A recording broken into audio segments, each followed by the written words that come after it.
So please keep it reserved for Gavin Barry. Thanks, Gavin.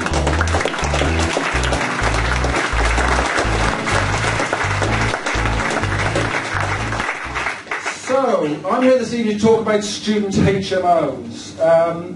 Can I see by way of hands, who is already investing in student HMOs? Wow. 2, 3, 4 people. Okay. What about young professional HMOs? A few more? Yeah? Okay, what about single lets? A few more.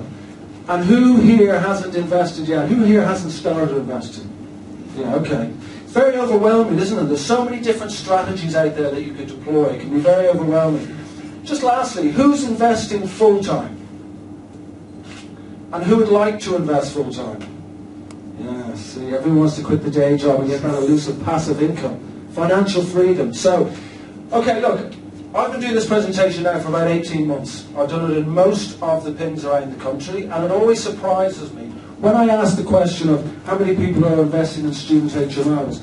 It surprises me why there aren't more people investing in student HMOs.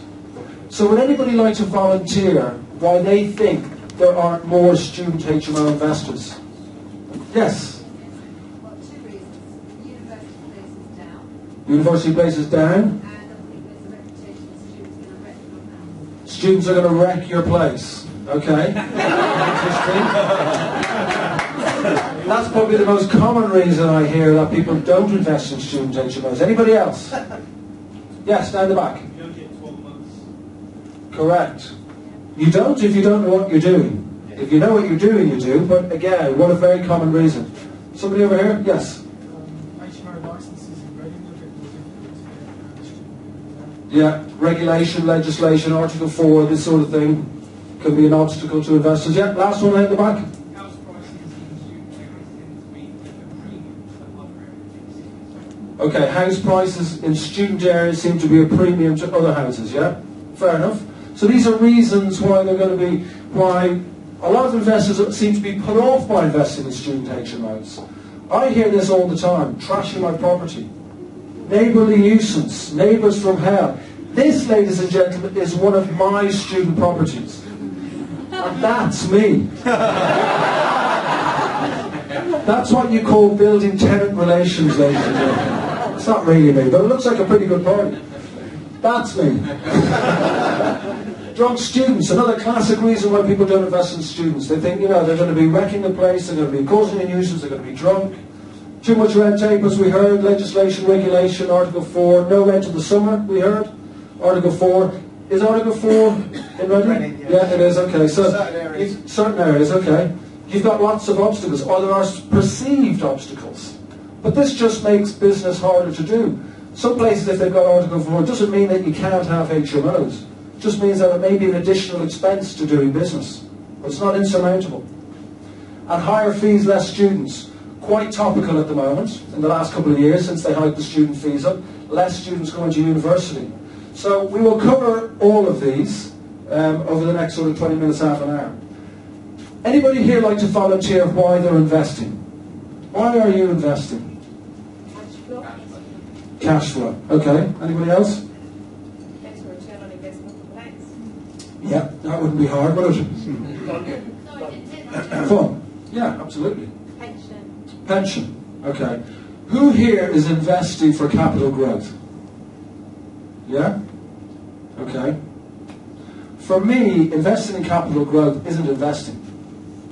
It's speculating. And speculating is gambling. And if we've learned anything in the last 5 years, what goes up can certainly come down. Particularly if you're from Ireland, where values have come down up to 80% in some places. 80%. It's about 60% in Dublin, but in other places of Ireland it's 80%. And I think it's fair to say, the more in control we are of an investment, the less riskier it is. Yeah? We've no control over the market whatsoever. So for me, when I invest, I want to get a return on my investment from day one, immediately. We all know what return on investment is here, yes? Yeah? That's why, for me, investing in HMOs, you can increase the cash flow. You can maximise the cash flow. All different types of HMOs, whether it's student, young professional, it doesn't matter. But for me, the return on investment is key. Yes, I want capital appreciation. However, living in Liverpool, I do recognise I may have to live to about 250 to get some real capital appreciation. But that's why return on investment is so important for me. Speculation, capital growth, great when it comes. You guys down in this part of the world, you have much better chance of getting good capital appreciation than some of my co-investors in the north. But that's why return on investment is so important. And that's why, for me, it's my number one criteria when I'm looking at any opportunity, is the return on investment.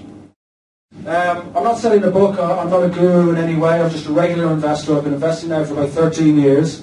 I've had quite a lot of success with HMOs, particularly student HMOs. And who reads this magazine? If you're serious about investing, you need to be reading this magazine, I'm telling you. It's a fantastic magazine. I did an article for them a couple of years ago, and it received quite a lot of attention. It was on the student market and the student cycle, and one of the property networks, it wasn't PIN, it was another network, asked me would I come and present my article that I did in the magazine that month, which I did. And Simon got word that I'd done this presentation, and he asked me would I come and speak at PIN. And I've been coming to PIN as an attendee for the past 6 or 7 years now. I have found PIN to be a great benefit to me. It's helped me build my network and expand my career, learn new skills and new strategies, etc. So when Simon asked me would I come and speak at PIN, I was truly honoured. And the great thing about PIN is people come and share their experiences. And that's exactly what I'm going to do with you this evening. I'm going to share with you why I think student HMOs are the best investment. But I also think that the students get a bit of a bad rap for some of the reasons that we talked about at the beginning. Yeah? So I'm going to hopefully dispel some myths, maybe plant a seed with you and show you what is possible. If you do this correctly, professionally, and properly, why I think student HMOs far and away more professionals, LHA,